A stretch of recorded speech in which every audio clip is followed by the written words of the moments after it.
Grace had been living on the streets of Lagos for 8 years. She was only 15 now, but she looked older because of everything she had been through. Her parents died in a building collapse in Mushin when she was 7, and since then, she had been moving from one corner of Lagos to another, begging for food and sleeping anywhere she could find.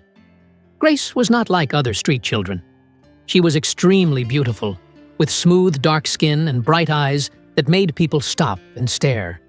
Even though her clothes were torn and dirty, you could still see that she was special. But this beauty was about to become her biggest curse.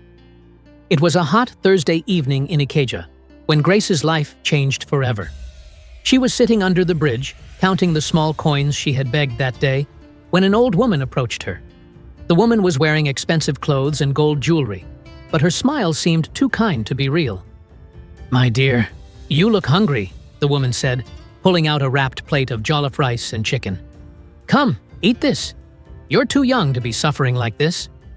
Grace had not eaten anything since morning. The smell of the food made her stomach growl loudly. Without thinking twice, she collected the food and began to eat like her life depended on it. The rice was the most delicious thing she had tasted in months. "Slow down, my child," the woman said, laughing. "There's more where that came from." As Grace ate, the woman kept talking to her, asking about her life, her family, where she slept. Grace answered all her questions between bites of food. She felt so grateful to finally meet someone who cared about her. "You know what?" the woman said. "I have a small house in Victoria Island. You can come and stay with me for a few days, just until you figure out what to do next." Grace's eyes lit up. Victoria Island was where the rich people lived. She had only seen it from far away when she begged at the bus stops. She had never imagined she would ever set foot there. "Thank you, Ma," Grace said, almost crying with joy. "God will bless you." But as she finished the last spoon of rice, Grace began to feel dizzy. Her eyes became heavy, and her body felt like it was floating. She tried to stand up, but her legs gave way. What did you put in the food?" she managed to whisper before everything went black. When Grace woke up, she was no longer under the bridge. She was lying on a cold floor in a dark room that smelled of incense and strange herbs. Her hands and feet were tied with ropes, and there were other girls around her, all unconscious. The room was filled with scary things: skulls, red candles, mirrors everywhere, and strange drawings on the walls. Grace realized she was in a shrine, the kind her grandmother used to warn her about. A man dressed in white robes walked into the room. He had tribal marks on his face and was carrying a small bag filled with cowrie shells. This was the Babalawo, the native doctor. "Ah, you're awake," he said, his voice deep and scary. "Good. The others are still sleeping, but you're different." He threw the cowrie shells on the ground and studied how they landed.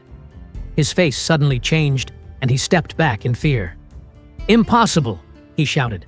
"The spirits have rejected you. Your destiny is too strong. You cannot be used for this ritual."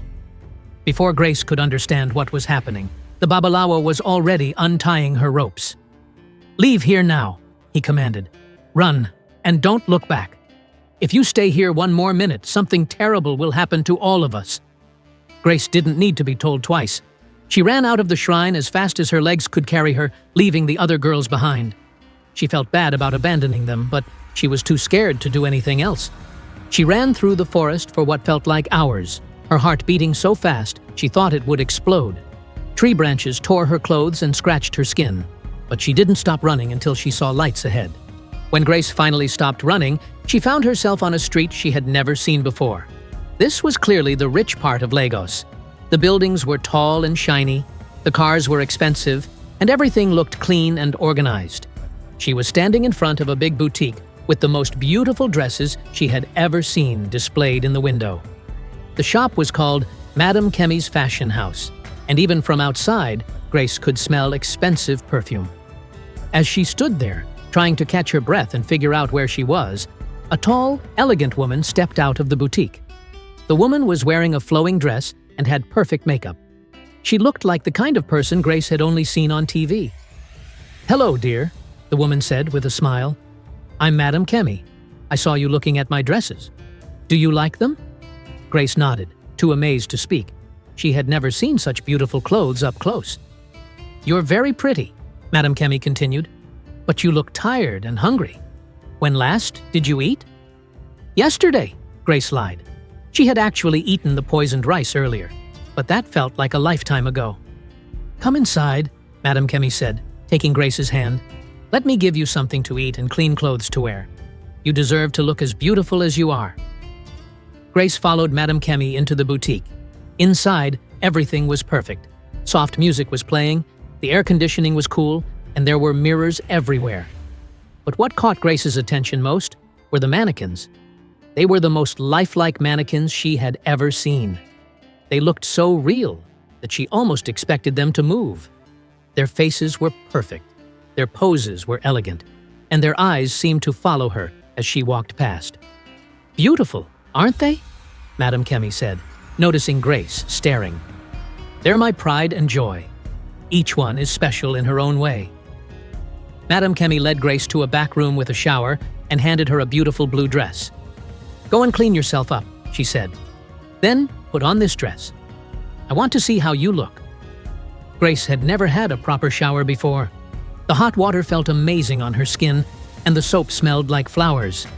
When she put on the blue dress, she couldn't believe her reflection in the mirror. She looked like a completely different person. Perfect! Madame Kemi clapped when she saw Grace. You look absolutely perfect. But as Madame Kemi clapped, Grace noticed something strange. The woman's clap was exactly 3 times, and it sounded more like a signal than appreciation. Before Grace could ask any questions, she felt a sharp pain in her neck.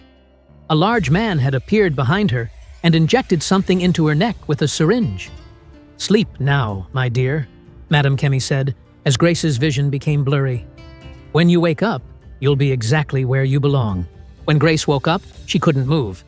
She was standing upright, but her body was completely stiff. She tried to scream, but no sound came out. She tried to run, but her legs wouldn't obey her.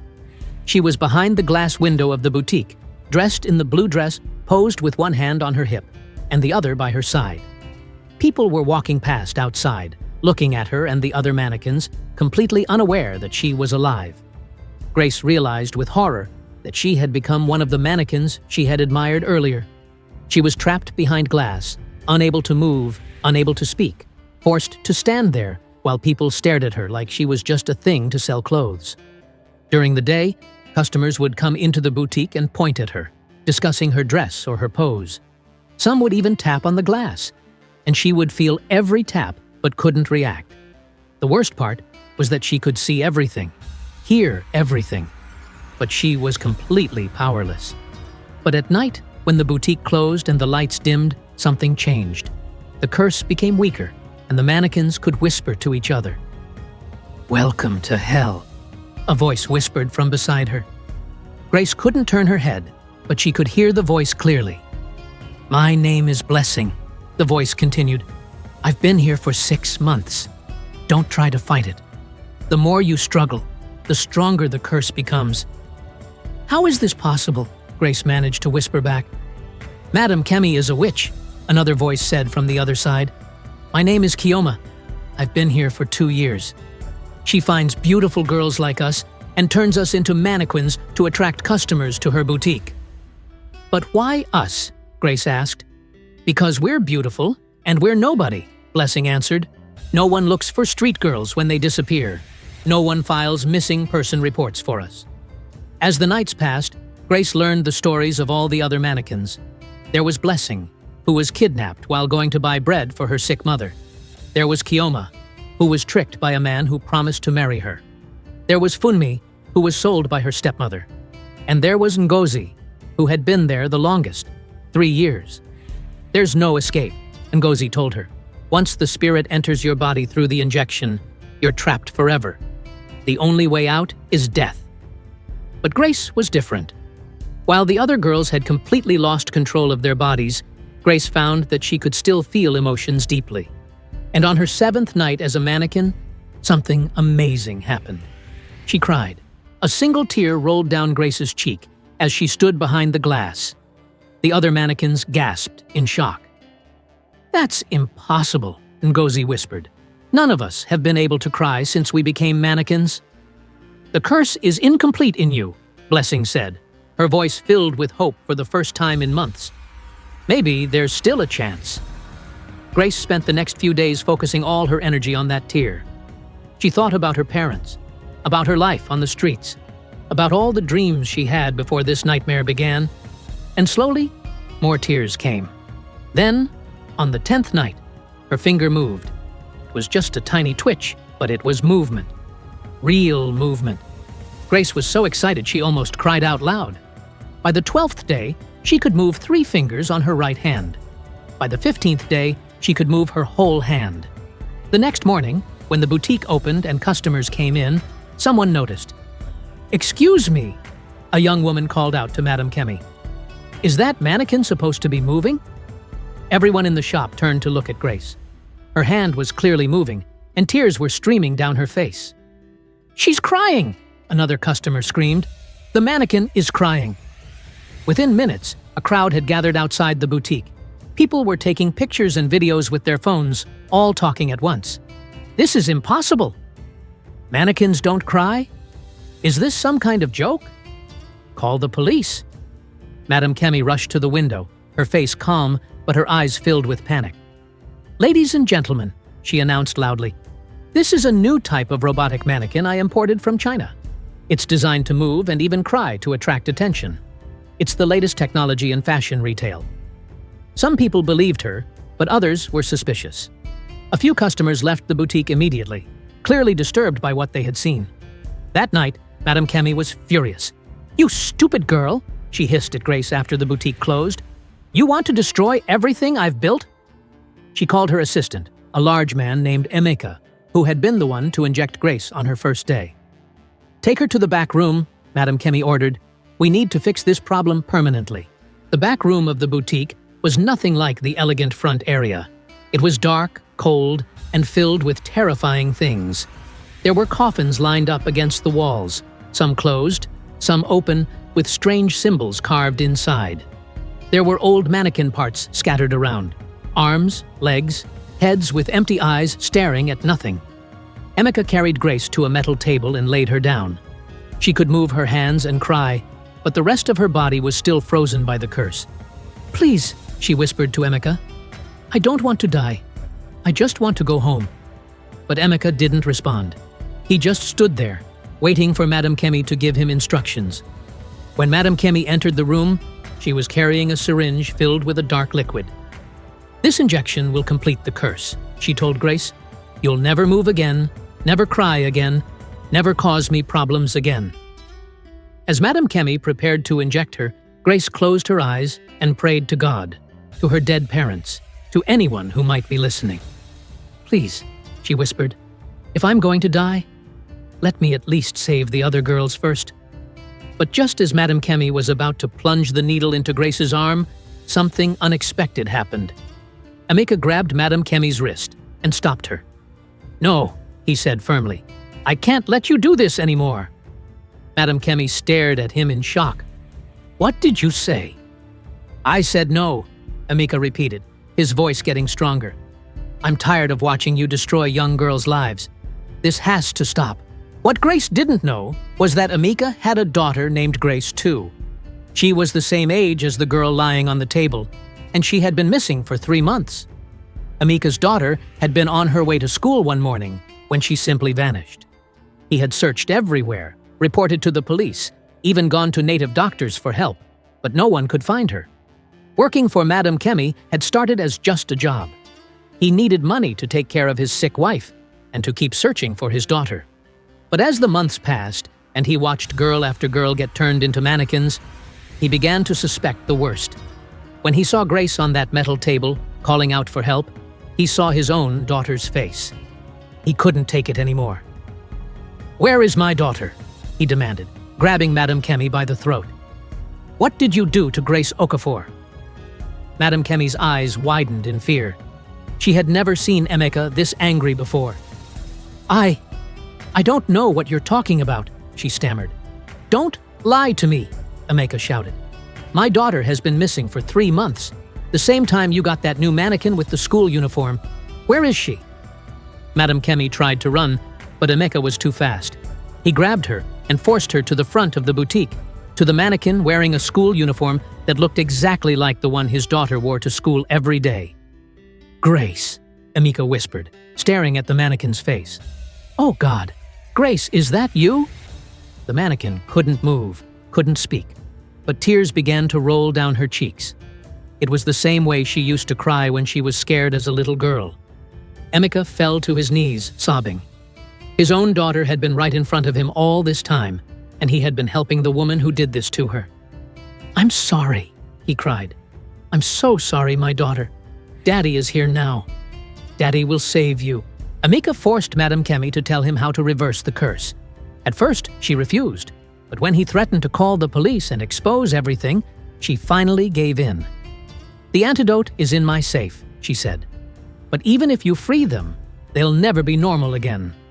The curse leaves permanent damage." "We'll see about that," Emeka said. He tied up Madam Kemi and went to get the antidote. It was a clear liquid in a small bottle, with instructions written in Yoruba on the label. Emeka started with his daughter, injecting the antidote into her neck. Within minutes, she began to move. First her fingers, then her arms, then her whole body. She collapsed into her father's arms, crying and shaking. "Daddy?" she whispered. "Is it really you?" "Yes, my daughter. Daddy is here. You're safe now." One by one, Emeka gave the antidote to all the mannequins. Grace was the last one he freed. As the curse lifted, she felt life returning to her body like warmth spreading through cold water. "Thank you," she whispered to Emeka. "You saved us all." But they weren't safe yet. Madam Kemi had powerful connections. Politicians, businessmen, even some police officers. If they let her go, she would make sure they all disappeared permanently. "We need to get help," Emeka said, "but we have to be careful about who we trust." Emeka knew one honest police officer, Inspector Folake Adeyemi.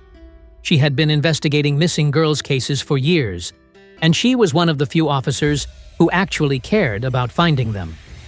In the middle of the night, Emeka called Inspector Adeyemi and told her everything.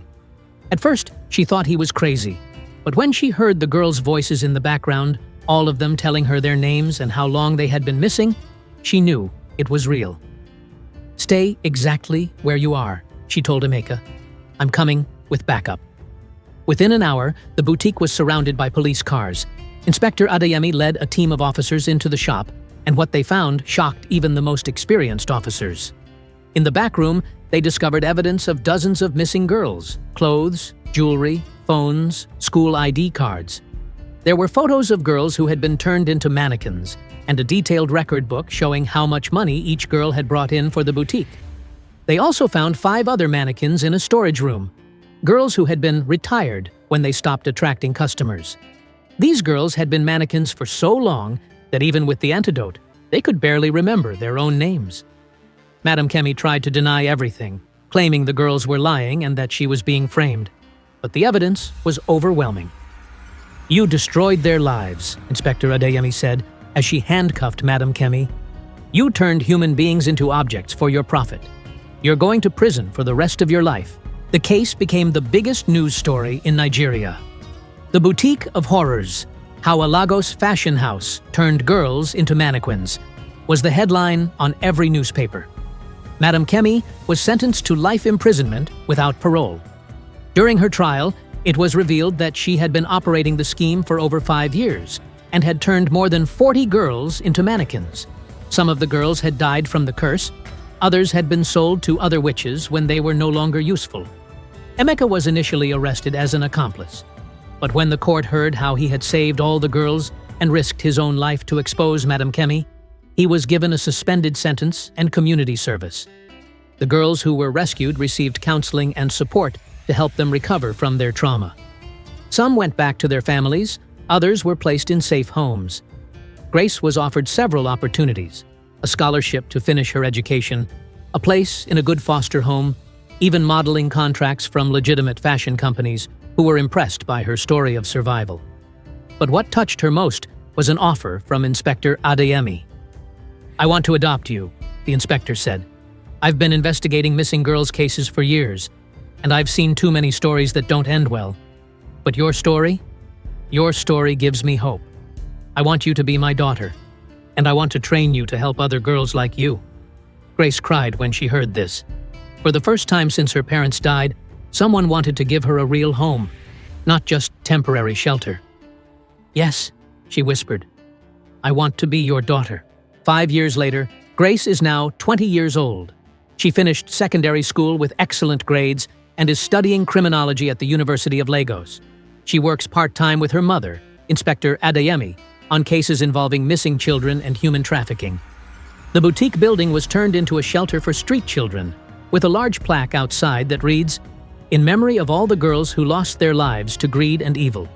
May their spirits rest in peace, and may their stories protect others." Emeka's daughter, also named Grace, recovered completely from her ordeal. She's now 18 and wants to become a lawyer to help fight for victims of human trafficking. She and Grace, the street girl, became best friends and call each other sister. Every year on the anniversary of their rescue, all the surviving girls meet at the shelter to remember those who didn't make it and to support each other. They call themselves the Survivors, and they've created a foundation that helps street children find safe homes and education. Grace often tells her story to groups of young people, warning them about the dangers of trusting strangers who offer help that seems too good to be true. "Evil often comes dressed in beautiful clothes and kind words," she always says. "But if you listen to your heart and trust your instincts, you can survive anything. And remember, you are not alone. There are good people in this world who will help you if you just hold on long enough to find them." The most important lesson from Grace's story is this: no matter how desperate your situation becomes, never give up hope. Sometimes the darkest night comes just before the dawn. And sometimes, the person who seems like your enemy might actually be the one who saves your life. And always remember, you are not just a body, not just a face, not just something for others to use. You are a human being with dreams, with value, with a future that belongs to you and no one else. The end. This story is dedicated to all the missing girls whose voices have been silenced, and to all the people who risk their own lives to save others. May we never stop fighting for justice. If this story connected with you and you'd love more, type "continue" in the comments below. Remember to like, comment, and share with someone who needs to feel something deeper than the usual. And if this is your first time here, subscribe and join a community where stories do more than entertain. They awaken something inside us. Thank you so much. I love you.